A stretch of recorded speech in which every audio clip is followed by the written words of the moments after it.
Welcome back to NTV Tonight. Now, it's been 6 months since the Kenya Defence Forces were deployed inside the Eastern DRC on a mission whose mandate included peace enforcement, disarmament, and partnering with the Congolese military force in ensuring security within the region is attained and lasts.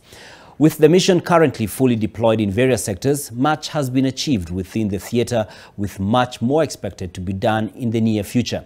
Leila Mohammed spent time with the various contingents in Eastern Congo under EACRF and brings us live on the front line. The morning commute along the Route Nationale 2 RN2 that connects the major city of Goma with other cities within northern Kivu is heavy with human, motorcycle and even the local transport system for goods here, popularly known as Chikudu. Several months ago, only human traffic was witnessed here and in one direction only, heading towards Goma, far away from the fighting that was ongoing in areas in the upper North Kivu region as M23 battled Congolese troops, the FARDC.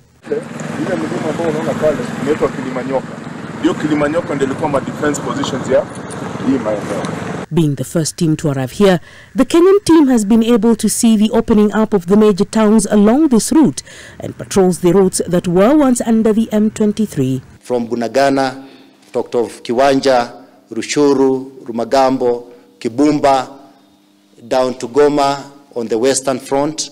We have also opened Kichanga, Kirorirwe, Sake, Goma. All those MSRs are totally open.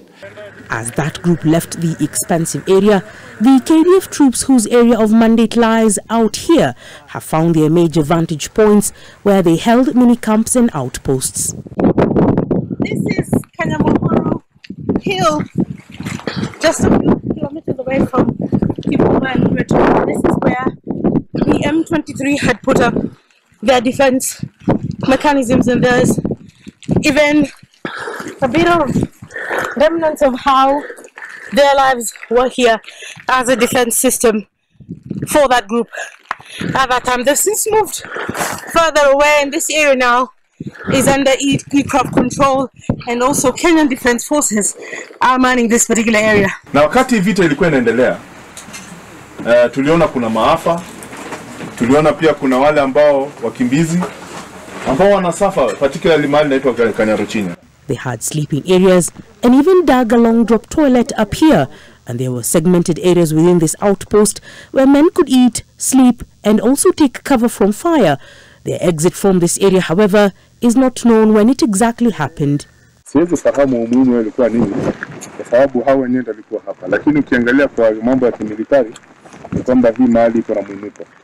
Unaweza ona kule,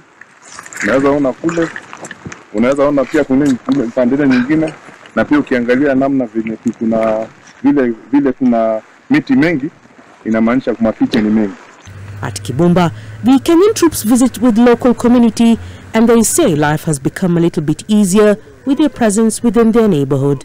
Pia mashamba zao na manyumba zao warudi hapa, tuko na usalama, tuko na kula, tunalala mzuri. In some villages like here in Kibumba, residents have come back to their original homes.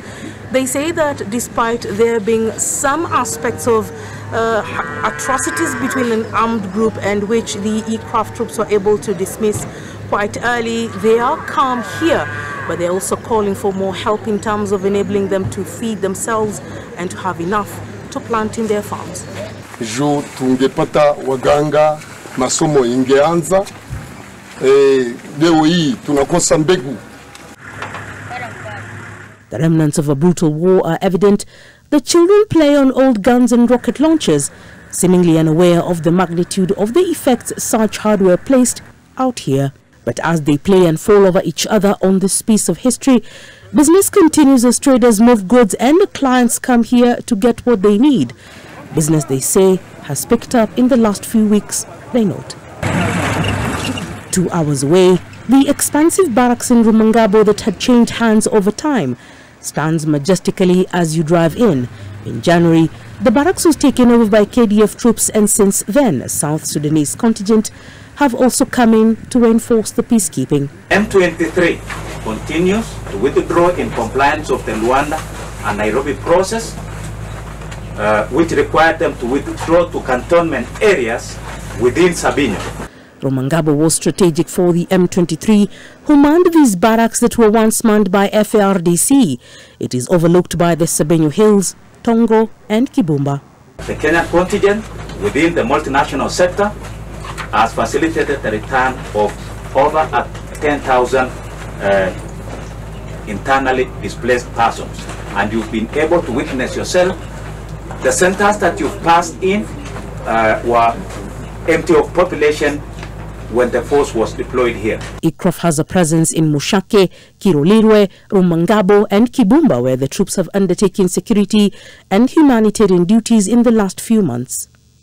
Even then, the residents here say that while a relative peace has been maintained, they would like other areas where they had family to be secured and for them to undertake their social responsibilities in those areas that they are currently unable to access. Leila Mohammed, NTV, North Kivu, in Eastern DRC. Some solid work there by Leila Mohammed.